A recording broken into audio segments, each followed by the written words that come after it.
Good evening and welcome to Daf Yomi Maseches Moed Katan, Daf 10, Daf Yud, number 10. I hope you all had a great Shabbos. I had an amazing Shabbos. Actually, I don't know, amazing. It was an average, pretty good Shabbos. Um, okay, we have an interesting doll over here.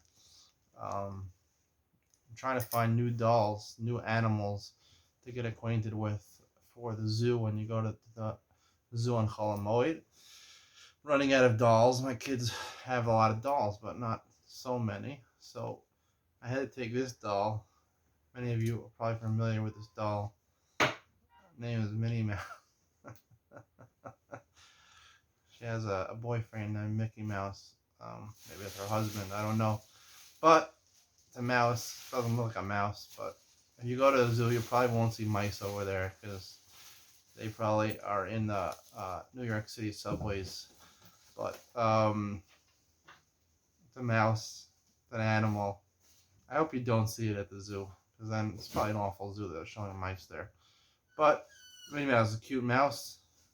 Says hello. Got some rings over here. All right, the animal for today. All right, let's get started. The Gemara says on the top of Yudam and Aleph, Hedyo Tofer Gedarko, someone who is an amateur, someone who's not a professional tailor, is allowed to sew. Hechidami Hedyo, what's considered an amateur? For anyone who's familiar with sewing, when you put the needle in, you go in and out, in and out. If you could do a whole line very easily, that is professional. If you can't, you're an amateur. He has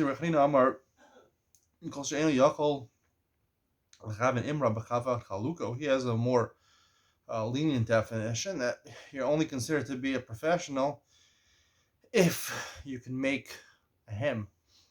Most people can't make a hem. If you can't make a hem, you're allowed to sew on Chol HaMoed, because Melechas Uman is something which is asur on Chol HaMoed. Professional work, non-amateur work, is not considered work for Chol HaMoed, because it's not considered to be a significant improvement, and you haven't done anything. Again, the Melacha on Chol HaMoed vastly differs from Shabbos. It's not about creating something, it's about the quality of your work. All right. Someone who's a professional tailor, he could be machlev, my machlev. Rabbi Yochanan Amar mafsia.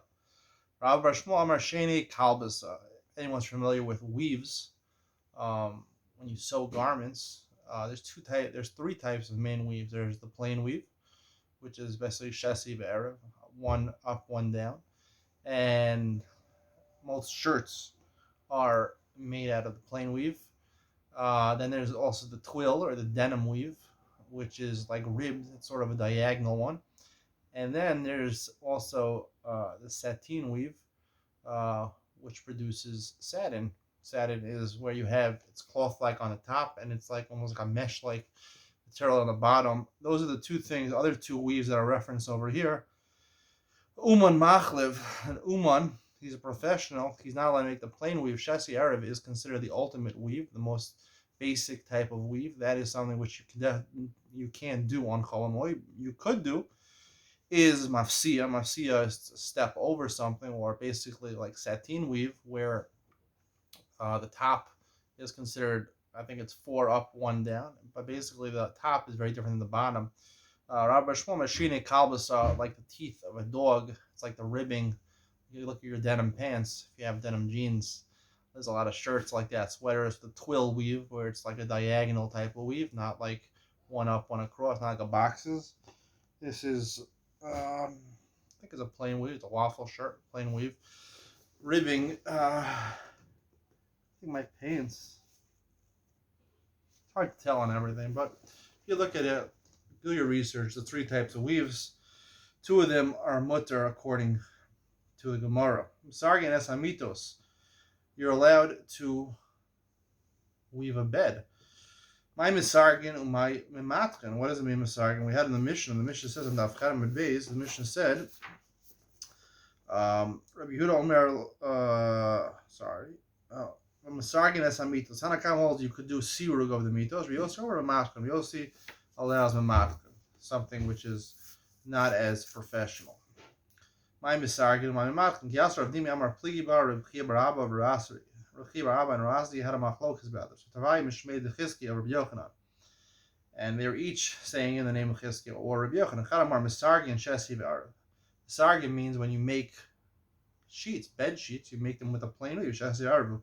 Umematchen, Tanakam allows you to do that. Umematchen, which only Rabbi Yossi allows you, which Rabbi Yossi only allows you to do. Shesi below Erev, it's talking about where you do it in an unprofessional way. We're talking about the plain weave.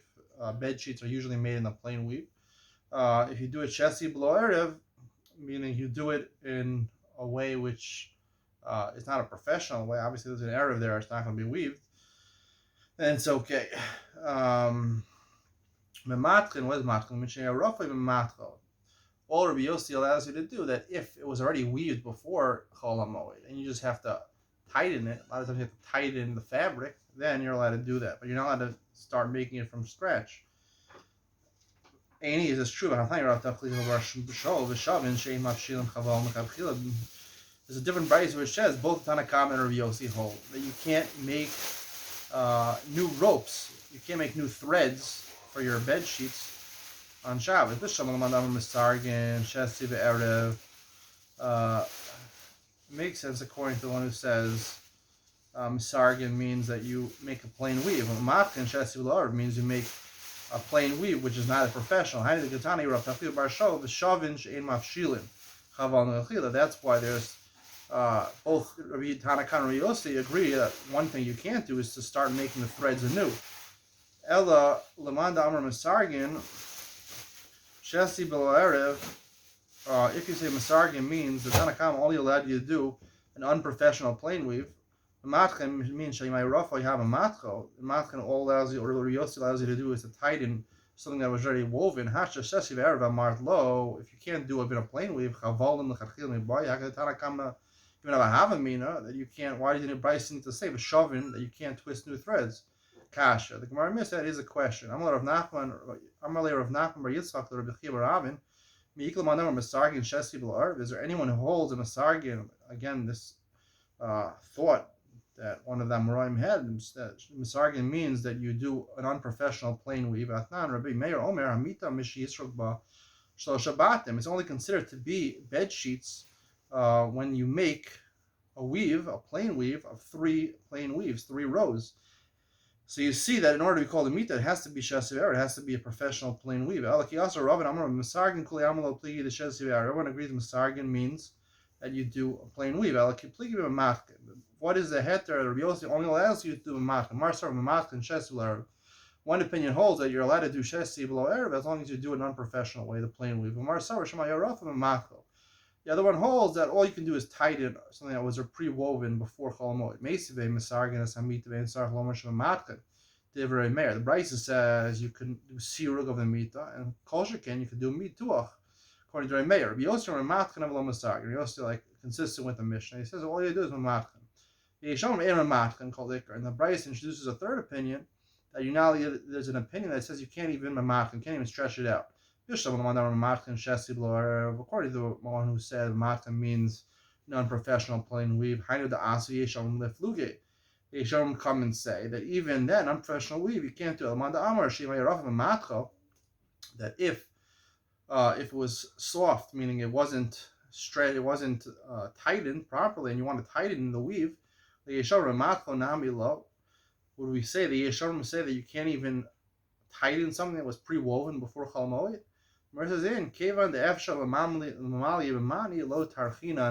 Since you could fill the bed, instead of tightening the bed sheets, you could fill the bed with other things, other pillows, with other accessories. Therefore, you won't realize, even though the reason being that you're allowed to do these things to the Sarach HaMoed for the comfort of you enjoying the Chol HaMoed, to have nice bed sheets.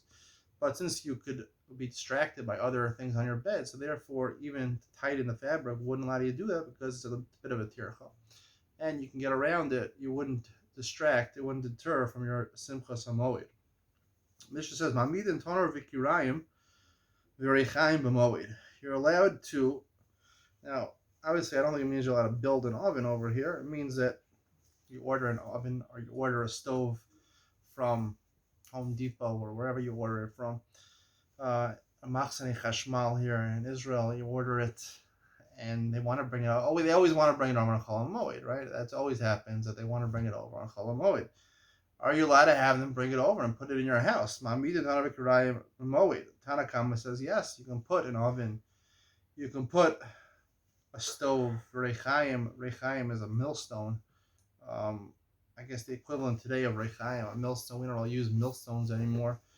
Rechaim would have to be something like a food processor or something like that.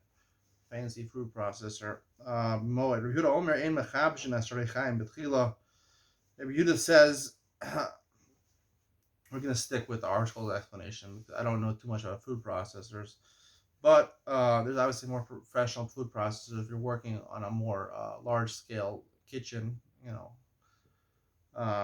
the mirror, let's say. You have a kitchen in the mirror, you have to process, you have to grind up a lot of food at one time. They probably have industrial food processors, because I don't know too much about it. So we're going to use the article's explanation of Rechaim, which they talk about Mishnaic times, which talks about they actually use millstones. They had an upper stone and a lower stone. The lower stone was meant you put in food or little kernels of grain into a hole in the top in the upper stone and went down to the lower stone where there were grooves. And then it's sort of like you milled them together. You put in a motion of a circle, and the grain would be ground up, and the chaff or the unwanted part would be removed, and the grain seed would be preserved. My mechabshin. So Yehuda says, you're not allowed to make these grooves in the rechaim, the lower stone. You needed grooves. You're not allowed to make it on Chol Moed. My mechabshin. What does it mean mechabshin? Yehuda Amar menaka rechaya. Yehuda says it means to make the grooves in the bottom millstone. He says it's talking about the hole, the eyelid, where you drop in the kernel from the top and the top one. The Brisa says you're allowed to bring in an oven or a stone on Chol Moed, as long as you don't fix them. You don't actually construct or do the Gemara Malacha to construct the oven or the stone on Chol Moed. That's really a malacha, a tircha yasera. The Rabbi Eliezer. The Chacham say since it's an essential use for food preparation on Chol Moed, you're allowed to finish up. You can't make the whole thing from scratch, but you could put through the final work in order to make the oven functional. He says you can put in a new one, and you could make grooves in the old one. And some say you can't be mechabesh, you can't make grooves at all. Now, obviously, the Sefer is talking about, it's not talking about an oven or a stone, it's talking about millstones. So, mechabshem means to make grooves in the rechaim. That's why it would make sense to have it by an old millstone where you didn't make the grooves originally, because the grooves are needed to make the grain ground up finer. It still works even without the grooves. It means that the eye hole where you put the grains in, of course, when it comes new, it's going to have a hole. It doesn't make sense that an old one didn't have a hole yet to put the grains in. So Lamalak, you go. So the Marians is the boiler it doesn't mean to make a new eye hole. It just means that there was an eye hole there and you want to make it bigger. Rav Huna Shamil who gathered the Manakari Moed. He heard about a certain person that was making grooves in the bottom stone of his millstone. Amar Man Hai Iskal Gufe the Kamachel Cholamod. He said this person, his body should be desecrated, kind of a strong lashon, because that he's machalel, he's making unholy the day of Chol Moed. Savarlaki Yeshomrim, he held like the Yeshomrim who hold that you're not even allowed. What was the Yeshomrim? So Mechabshem Kolekar, he says you're not going to make grooves at all. He held like that Yeshomrim, that's why he was so harsh on this person. Darash Rav Chama Darshan Nokin Rechaim B'Moed. You're allowed to make the grooves on the Rechaim B'Moed. Be sure Meir Omer Afilu Sus Sharochel Avachama Sharochel Avmotu Litol Sipornayim Chol Shal Moed. Let's say you have horse or a donkey that you ride on, and you're allowed to cut their nails or hooves on Chol Moed because you ride on them, and if their nails are not cut, they could stumble and they could fall. You're not going to have a smooth ride. Aval chamra derechaya and Yom Beis chamra derechaya low. When it comes to a donkey that used to pull the millstones, needed someone to pull it. Either if you did it electronically, I don't think they had electronics back then, but mechanically, or something was done on you by using a donkey. You can't cut that donkey. You can't cut his toenails because it's not really going to improve it that much. Rehuda Shari the Mishkal Tufre de Rechaya. Mishkal Tufre Lechamra de Rechaya. Rehuda though argued on this. He said that you could cut the nails. It would make the milling a lot better process. Uluuk me Rechaya. You also allowed you to, place a new millstone. Someone ordered it from Machsane Chashmal at Home Depot. You're allowed to put it in your house. Ulamivne Rechaya. You could even build it. Ulamivne Amas Rechaya, and also build the structure which you place the Rechaim in, Ulamivne Uriya, in order also to build a barn. He was very megal on this. Rava, all these things are necessary in order to have a proper functioning millstones in order that you should be able to feed yourself and the animals on Cholamoid. Rava Shari the Sruki Susya. He allowed you to comb the horse, even though this would cause wounds in the horse. We're talking about a metal comb over here. He allowed you to do it in order that their hair should be smoother and the ride on them should be nicer. Mivne are akrapita. Article says this is a manger. I have no idea what a manger is. Mivne itztaba is a stone bench. We're going to use manger is going to be we're going to explain akrapita as a wooden bench. You're allowed to make these things. It can help you rest on Cholamoid. Rav Shar Mishkal Damal Behemah B'Chol Moed, that he allowed bloodletting of an animal on Cholamoid. The reason being because just like by people, this was considered a form of staying healthy. So you want to keep your animals healthy. Either you need them for work or you need them for riding on. Amalei Abaye Tani the Messiah. Abaye said to him, "We have a brisa which supports you. Mekizin Dalam Behemah Bein Monin Refuah Behemah B'Chol Shamoid. You're allowed to bloodlet an animal. Not only that, you're also allowed to give them medicine on Cholamoid. Rav Ashara Kaskuse Kirmi. He allowed you. Kiskuse Kirme is to press clothes. I guess it would be extended to dry cleaners on Cholamoid. My time, on Maisa Hedyotu. Putting in a dry cleaners, even though you think dry cleaner is a profession, it is a profession, but it's obviously not very hard work. The machine does most of the work, so you're not really doing too much. So therefore, it's considered a Maisa Hedyot. It's not considered a professional work, which is something you're not allowed to do on Cholamoid.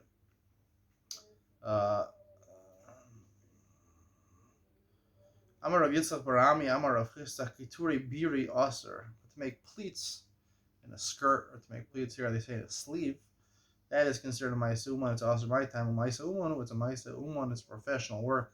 Amar Rav Amanda Maskil Ara Adaite Dveidari Shari. Someone, he wants to remove debris. He has debris from the land. He wants to remove it.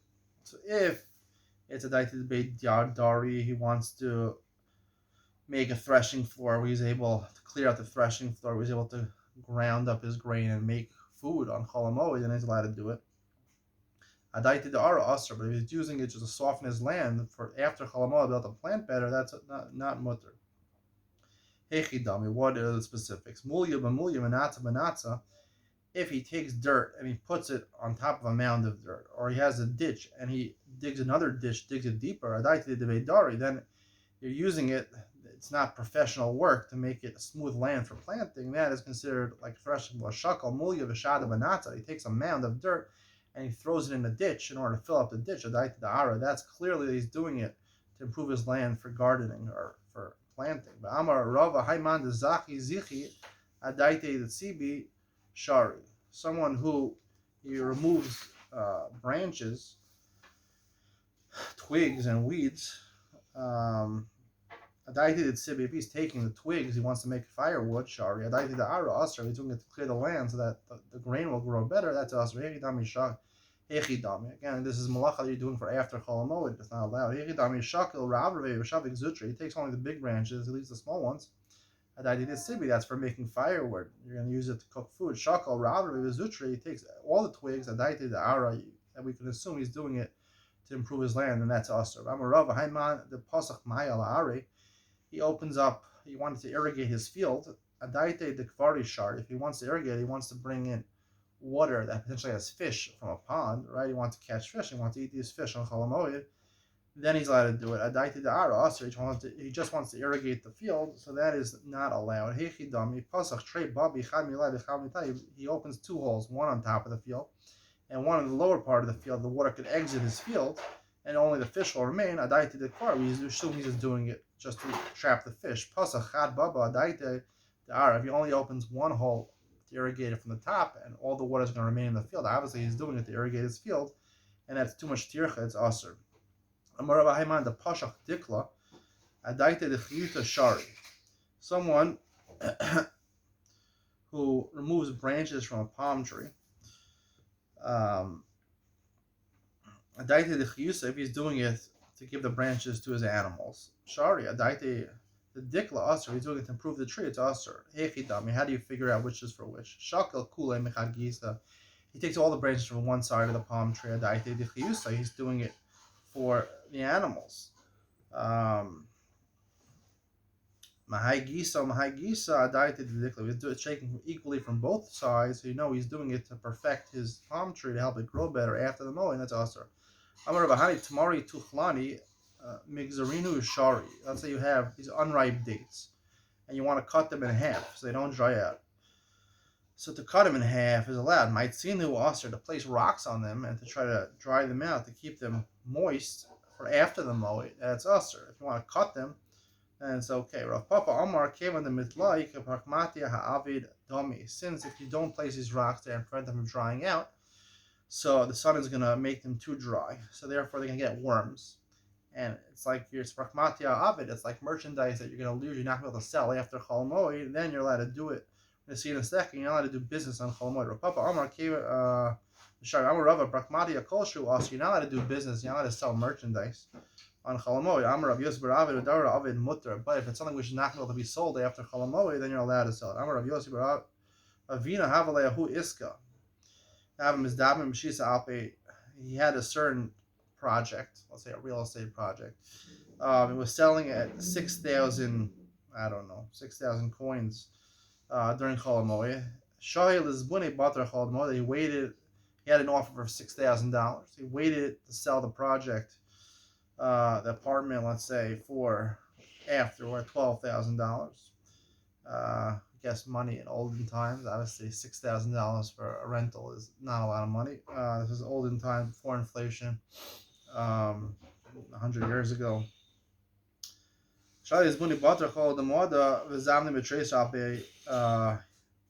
He was successful. He got more money. He waited till after Chol Moed. He knew he wasn't supposed to sell it on Chol Moed. He waited till after Chol Moed. He got double the amount of money. Ravina Masik Zuze Bibnei Akra de Shnavasa. He was trying to collect money. Money was owed to him from a loan from the people of Shanvasa. Astakame de Ravashi came to Ravashi. Amalahu lay Maul the Mezal Idna Alayu. Can I go and collect them now? They want to pay me. They're offering the money. Amalei came on the Idna who the Mishkachas lahu. Yomi Achrin lo Mishkachas lahu. Right? Not always does a person have the money to pay off a loan. Now they have the money to pay off the loan. Keprakmati Avidami Vishari. It's like merchandise that's going to be lost by waiting till after Chol Moed. So therefore, you're allowed to go collect the money, even though it's sort of a business dealings. You're allowed to do it because they're not going to be available to pay the loan after Chol Moed. We wish you a good week. See you tomorrow. Bye.